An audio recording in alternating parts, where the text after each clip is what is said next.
Hola, estamos aquí de nuevo en Té de Tíos, después de 2 semanas de temblores y sismos en la política peruana y que han conllevado a otra serie de crisis. Voy a dar una introducción para luego hablar de fondo el tema. Este programa se llama Crisis Peruana en general. Vamos a tocar tema político, económico, sanitario, redes de comunicación, etc. Y todo nace o todo está circundado en un proceso de vacancia, ¿no? El proceso de vacancia presidencial que se le hace a Martín Vizcarra. Este proceso de vacancia en otros países se lo conoce como impeachment, destitución o juicio político del Congreso.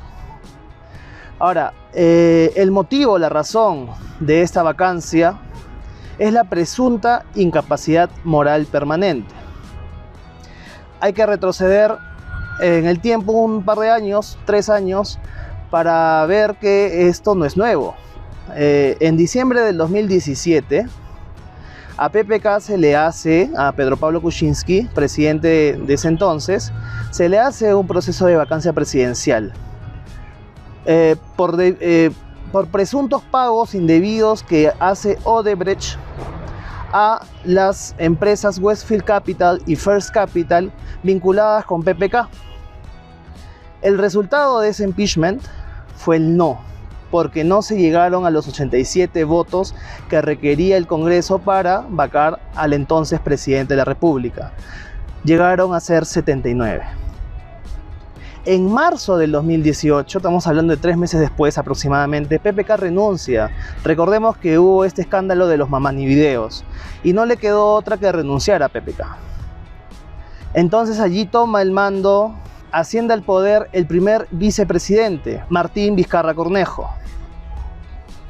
Y en diciembre, para empezar, Martín Vizcarra viene con el pie en alto y empieza a golpear al Congreso de la República, ¿no? De repente, como una forma también de él protegerse de una posible vacancia que se dio.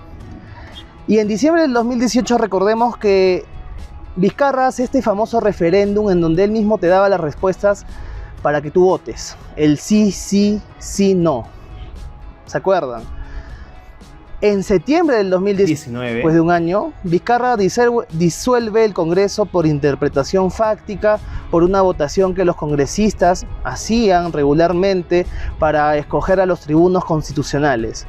Vizcarra dijo, no me gusta la forma en cómo están escogiendo ustedes, hay que cambiar el procedimiento. Interpretó fácticamente que habían desobedecido las órdenes de Vizcarra y Vizcarra cierra el Congreso. En enero del 2020 se realizan estas elecciones parlamentarias extraordinarias porque no teníamos Congreso, en donde Acción Popular ocupa 25 escaños y Alianza por el Progreso 22. Los últimos partidos que ocupan escaños son el Partido Morado con 9 y el Frente Amplio con 9 también. Eso fue recién, en enero de este año. El mes pasado, septiembre, se le hace el primer impeachment a Vizcarra por el caso Richard Cisneros. Recordemos este artista que tuvo contratos jugosos con el Ministerio de Cultura y demás ministerios. En este caso, el resultado también fue no. Es decir, no se llegó al número mágico de 87 congresistas. Solamente se llegó a 32. Eso fue en septiembre pasado.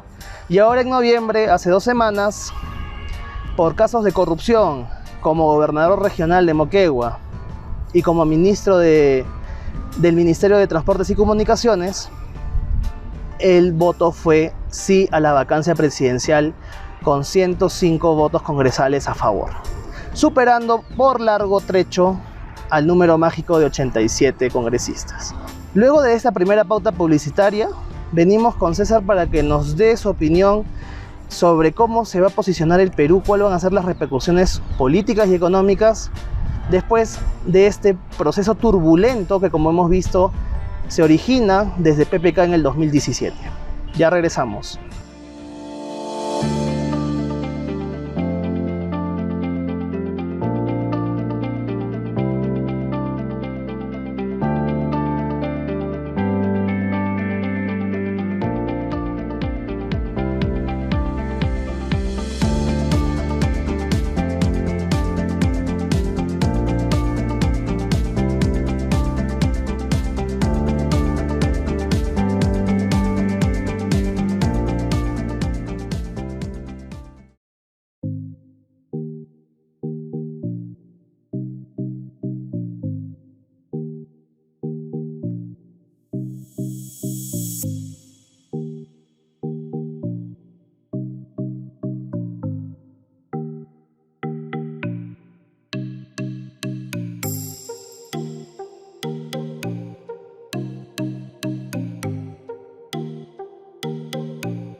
Gracias Limatambo y Grupo Express por apoyar esta iniciativa. Estamos aquí para dar nuestra opinión en base a hechos que hemos estado investigando y bajo un análisis serio y profesional. Bien, César, ¿cuáles son las repercusiones políticas de todo este maremoto que hemos vivido los últimos 3 años, por lo menos los últimos 3 años?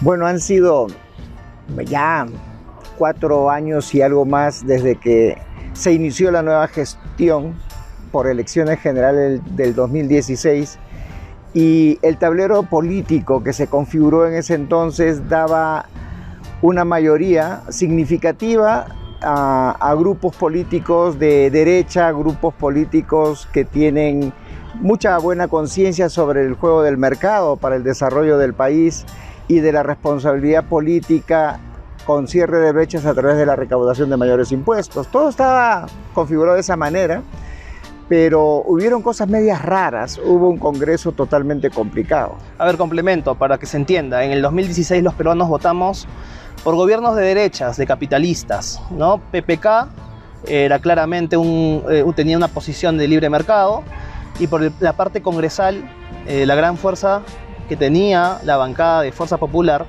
también tenía un sesgo de centro derecha, si se quiere. Entonces, por elecciones populares, el Perú eligió por el capital, por el libre mercado.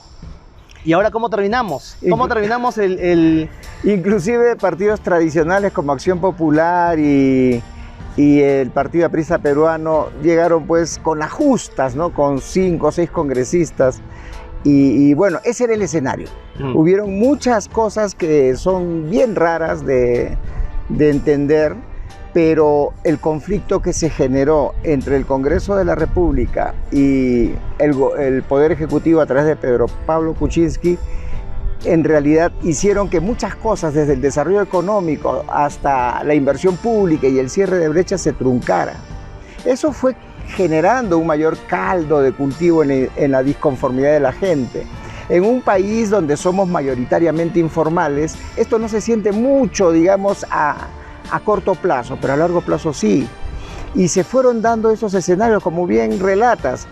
Llega una renuncia de PPK, luego asume Martín Vizcarra, y seguramente por ese temor de tener un Congreso que lo golpee de manera despiadada, decide o hace toda una serie de jugadas, porque para mí en política no hay casualidades, a fin de deslegitimar al Congreso de la República ante la opinión pública y posteriormente dar el zarpazo del cierre del Congreso validado por el Tribunal Constitucional. Ahora, no es tan difícil desacreditar alguna institución cuando el Poder Ejecutivo es el que tiene la billetera y puede contratar cualquier cantidad de prensa que se le dé la gana.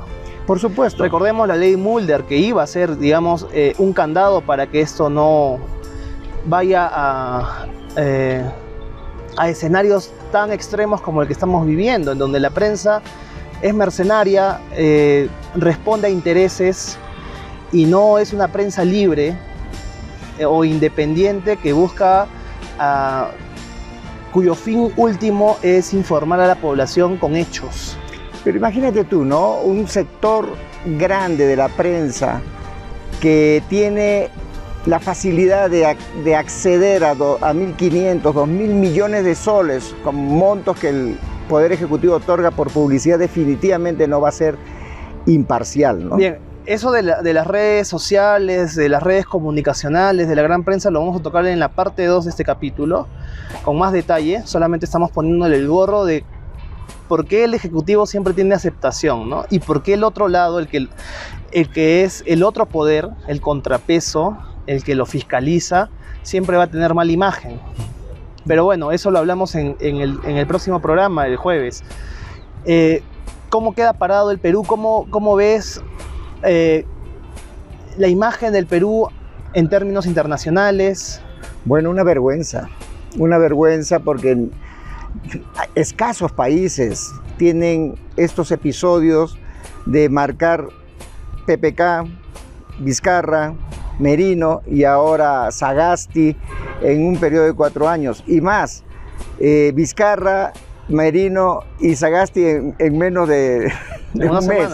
Claro. Entonces, el contexto internacional nos ve como como un país en donde no se están respetando las instituciones.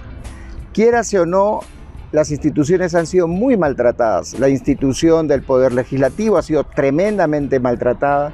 La institución del Ejecutivo, por méritos propios, hasta la institución de la seguridad interna, la policial, las instituciones también del Tribunal Constitucional, que en algún momento fueron aplaudidas cuando validó el golpe, el cierre del Congreso, ahora es severamente cuestionado porque no le hicieron caso al pedido competencial que hizo el Ejecutivo ante la presentación de la primera vacancia a Vizcarra. Claro. A ver, amigos, lo que acaba de sentenciar el Tribunal Constitucional es porque Vizcarra, en la primera vacancia de septiembre, con relación al caso Swing, él dice, oye, ¿sabes qué?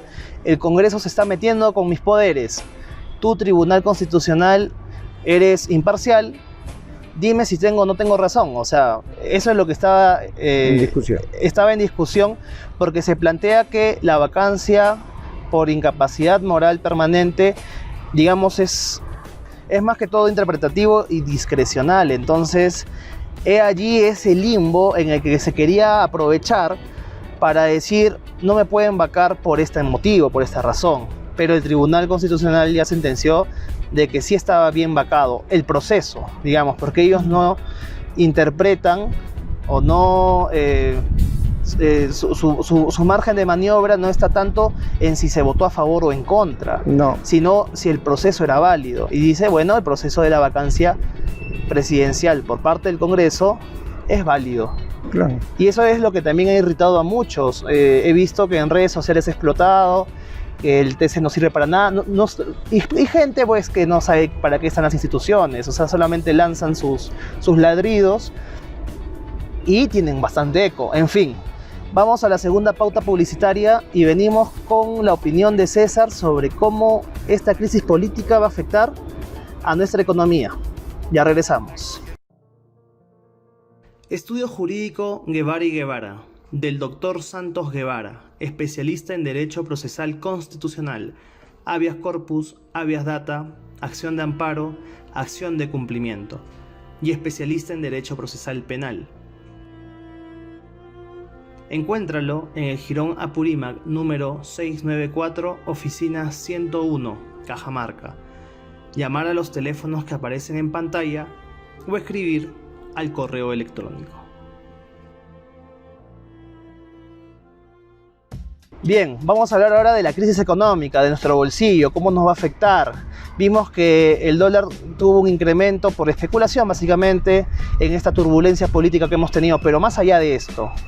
Es normal que ante la convulsión generalizada que se vio por 4 o 5 días en el país, en donde, bueno, el desenlace fatal de muchos heridos y 2 fallecidos, genere preocupación en la gente, aquella que tiene un poquito de plata sale al banco, oye, cambio mis soles por dólares para cubrirme. Es normal, o sea, y después que pasó la turbulencia, hemos visto cómo el tipo de cambio está volviendo a sus niveles y esperemos que continúe así.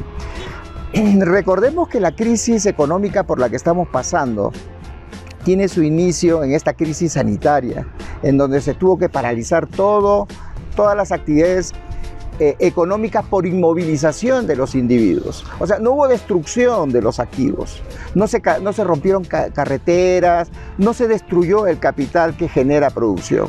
Entonces, la solución a la salida de la crisis está en función básicamente de la posibilidad de encontrar una solución al problema sanitario para que la gente vuelva a retomar sus actividades económicas, pero no solamente en el Perú, sino también en el mundo, porque recordemos que nosotros dependemos en gran parte de la exportación de nuestros principales productos. A ver, entonces la madre del cordero es el eje sanitario. ¿Cómo estamos? ¿Estamos jalados? ¿Estamos aprobados con 11? En realidad es un misterio lo que está pasando en el tema sanitario en el país por todas las metidas de mano y la manipulación de la información que se ha dado. Hay quienes se aventuran a decir de que ha sido tan mal manejado la crisis sanitaria que un porcentaje importante de la población ya se encuentra, digamos, se ha contagiado y ha salido, o sea, inmunidad. Una inmunidad que hace que los números de contagiados adicionales sean menor. Hay quienes dicen que se ha perdido la identificación de los contagiados y del número de fallecidos, que también es otra cifra muy cuestionada. El asunto es que ahora, en la actualidad, y después de todo el bolondrón social que hemos visto, hemos estado mirando, y ojalá que estas cifras ahora sean un poco más serias, hemos estado mirando que no hay una elevación sustantiva del número de contagiados y de fallecidos. Sigue siendo preocupantes el número de contagiados, 2.000, 2.500 por día, de acuerdo a las cifras oficiales, y también el número de fallecidos, 45, 50 fallecidos por día. Es preocupante, pero digamos que la gente ya está sintonizada con la actividad económica. El problema, Clemente, aquí ahora es cuál es la actitud de la gestión desde el Ejecutivo para salir adelante, también desde el Legislativo, porque a veces mete la mano en donde no debería meter, ¿no? Bien, para estas respuestas necesitamos que el tiempo pase y que nos lo digan las acciones de cada quien. Para el próximo capítulo, amigos, vamos a conversar, vamos a terminar de redondear este tema de la crisis peruana en general. Vamos a tocar los puntos del poder de las comunicaciones, los eslóganes, estas banderas que se han levantado en las manifestaciones, que muchas de ellas son falaces, el sentido de respeto hacia las autoridades o hacia la autoridad policial específicamente, y cómo se está configurando el plano internacional, movimientos regionales de izquierda y hegemonía cultural. Vamos a hablar un poco de Antonio Gramsci, que es el filósofo, el intelectual detrás de todas estas movidas socialistas, comunistas, progresistas, como quieran llamarlo, es lo mismo. Nos vemos el jueves.